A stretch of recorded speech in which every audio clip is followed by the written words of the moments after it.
ভারতে 20 কোটি মুসলমান জনগোষ্ঠী রয়েছেন যারা বর্তমানে বিভিন্ন ভয়ের মধ্যে বাস করছেন। আপনি ভারতের মুসলমানদেরকে বলছেন কেন? বাংলাদেশের মুসলমানদের অবস্থা কি? এটা কেমন প্রশ্ন হইল?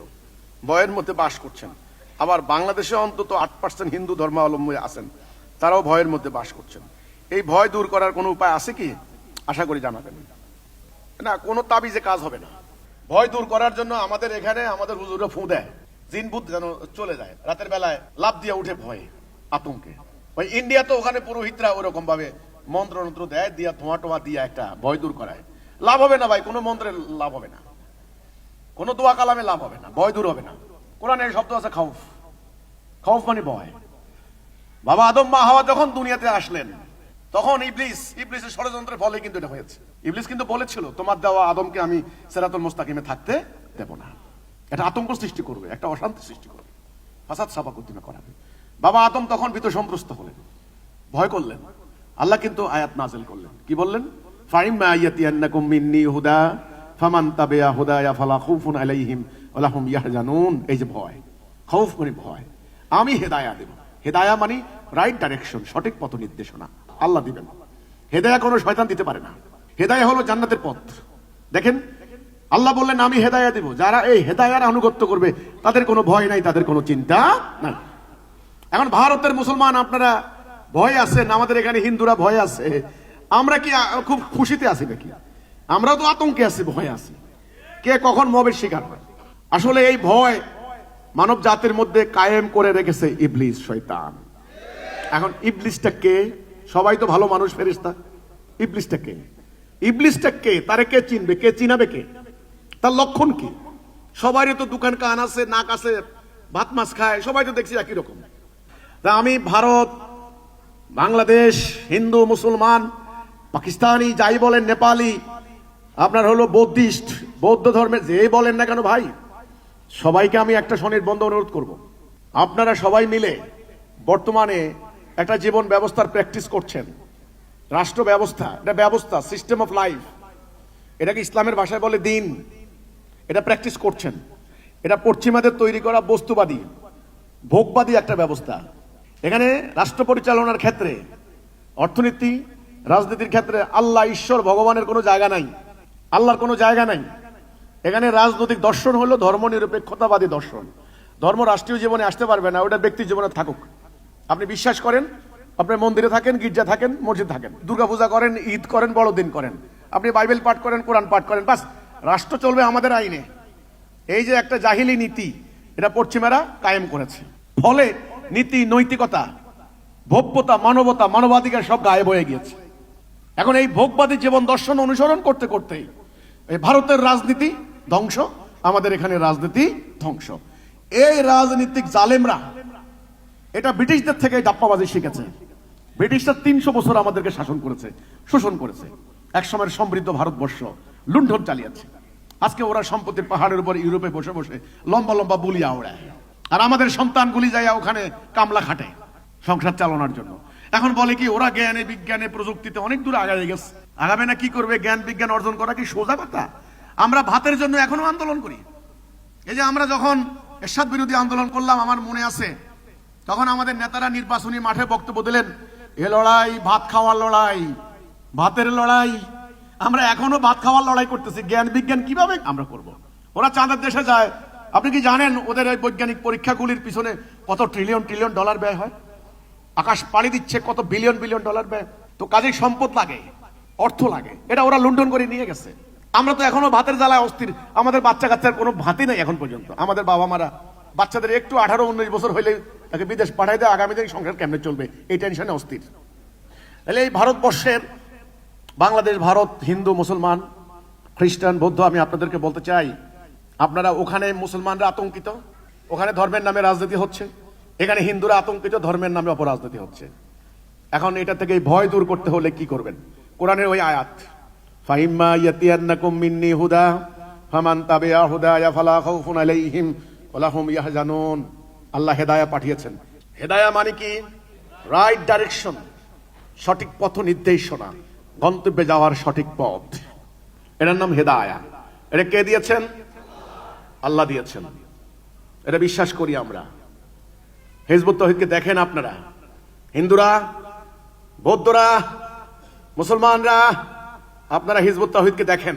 আমি চ্যালেঞ্জ দিচ্ছি, এটা আমার চ্যালেঞ্জ, এই চ্যালেঞ্জ দিচ্ছি আমি।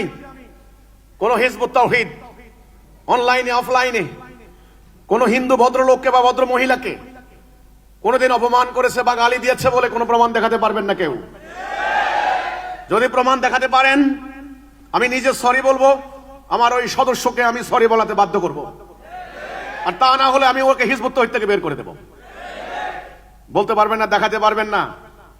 ভিন্ন ধর্মের কোন অবতার, ভিন্ন ধর্মগ্রন্থ, ধর্ম অনুসারী, ধর্মীয় অনুষ্ঠান ইত্যাদিকে নিয়ে আমরা কোন ধরনের অসম্মান অশ্রদ্ধা করেছি? আমরা করিনি। কোনদিন বলতে পারবেন না হিজবুত তাওহীদের কোন সদস্য ভিক্ষা করেছে। ভিক্ষাবৃত্তি হিন্দু ধর্মীয় মুসলমানদের উভয় ধর্মেই নিষিদ্ধ।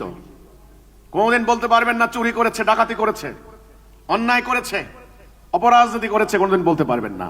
তাহলে হিজবুত তাওহীদ হেদায়া পেয়েছে, যেই হেদায়ার কারণে তাদের হৃদয়ে পরিবর্তন হয়েছে, তাদের আত্মার পরিবর্তন হয়েছে, তাদের সমাজের পরিবর্তন হয়েছে।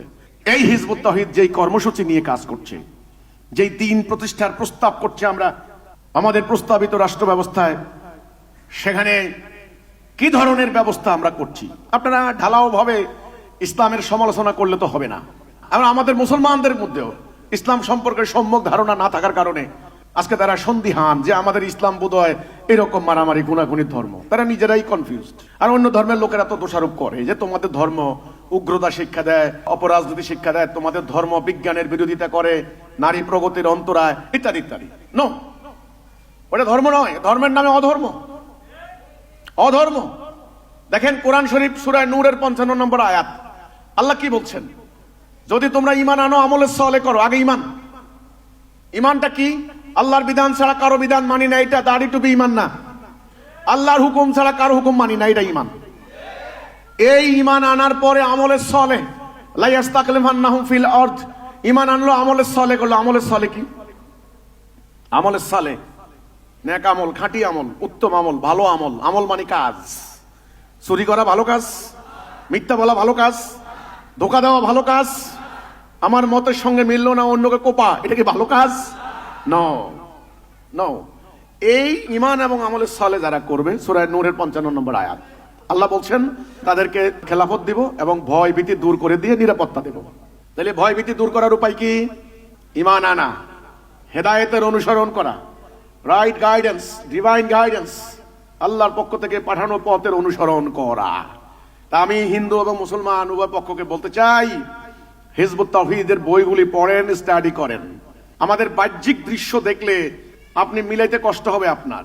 বাহ্যিক দৃশ্য স্বাভাবিকভাবেই আমাদের ইসলাম ধর্মের মধ্যে যারা ধর্মের কথা বলবে তাদের থাকবে লম্বা দাড়ি, মাদ্রাসার অনেকগুলি টাইটেল, পাগড়ি, বিভিন্ন স্টাইলে কথা বলবেন, আরবিতে সুর করে।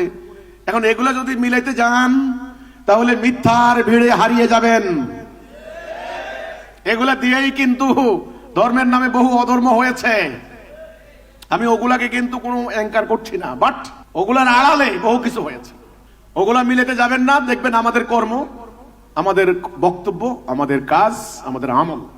আল্লাহ রাসূল হাদিসে বলেছেন এটা, ইন্নাল্লাহা লা ইয়ানজুরু ইলা সুওয়ারিকুম। সুরত দেখেন না। সুরত মানে কি? বাহ্যিক অবয়ব, পোশাক, লেবাস। সুরত দেখেন না।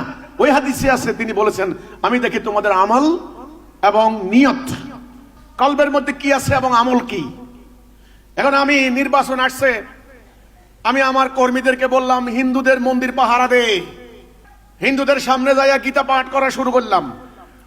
এবার লম্বা লম্বা কথা কইলাম, হিন্দু ভাইয়েরা আগামীতে আমাদেরকে নির্বাচনে ভোট দিবেন, আমরা আপনাদেরকে এক ধাক্কায় এক ঠেলায় জান্নাতে নিয়ে যাব, স্বর্গে নিয়ে যাব।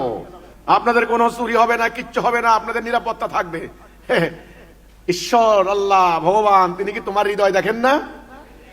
ভেতরে কিন্তু ঘৃণা করা হচ্ছে ঠিকই, ভিতরে কিন্তু এইটা মালাউন নির্বাচনে খাড়াইছি বইলাই বাধ্য হয়ে গেছে তোর পা ধরতে। এখন দেখেন, তাহলে এই হিন্দুদের ব্যাপারে আপনার ভিতরে ভক্তি, শ্রদ্ধা, সম্মান, ইজ্জত আছে না নাই, এটা আল্লাহ দেখেন।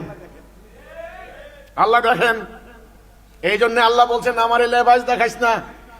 লেবাস আমি দেখি না, আমি দেখি তোর ভিতরে কি আছে এবং আমলটা কি, কাজ কি।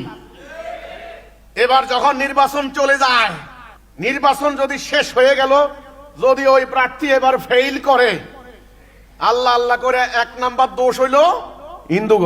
এই হিন্দুরা আমারে ভোট দেয় নাই, হিন্দুরা ভোট দেয় নাই, চল ওরা হামলা কর। একই কায়দা এই ভারতের আসাম রাজ্যে মেসাকার হয়েছে মুসলমানদের উপরে। 6 ঘন্টায় অন্তত 20,000 মুসলমান খুন হয়েছে।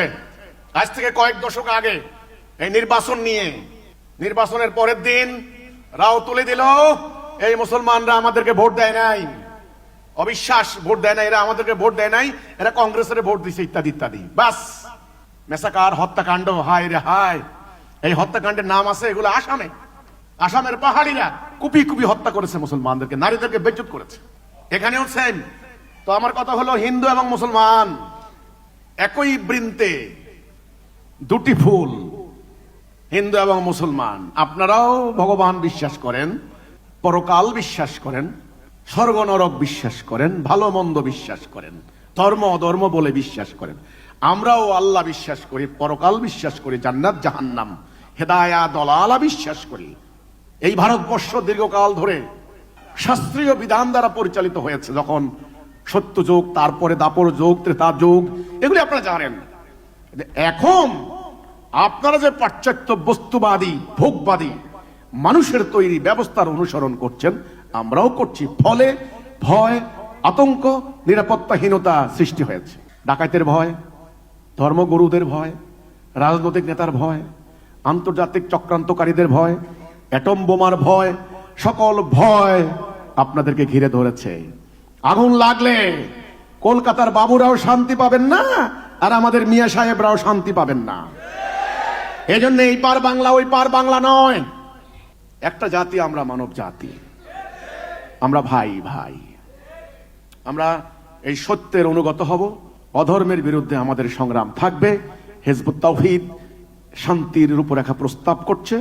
আমার সনির্বন্ধ আবেদন, নিবেদন, প্রার্থনা থাকবে, আপনারা আল্লাহর দেওয়া এই বিধানকে অনুধাবন করুন, স্টাডি করুন, গবেষণা করুন, দেখুন। ইনশাআল্লাহ আমরা সবাই মিলে একটা মানব জাতির জাতিসত্তা যদি তৈরি করতে পারি আল্লাহর আনুগত্যের উপরে, তাহলে আমাদের ভয় আতঙ্ক আল্লাহ দূর করে দেবেন।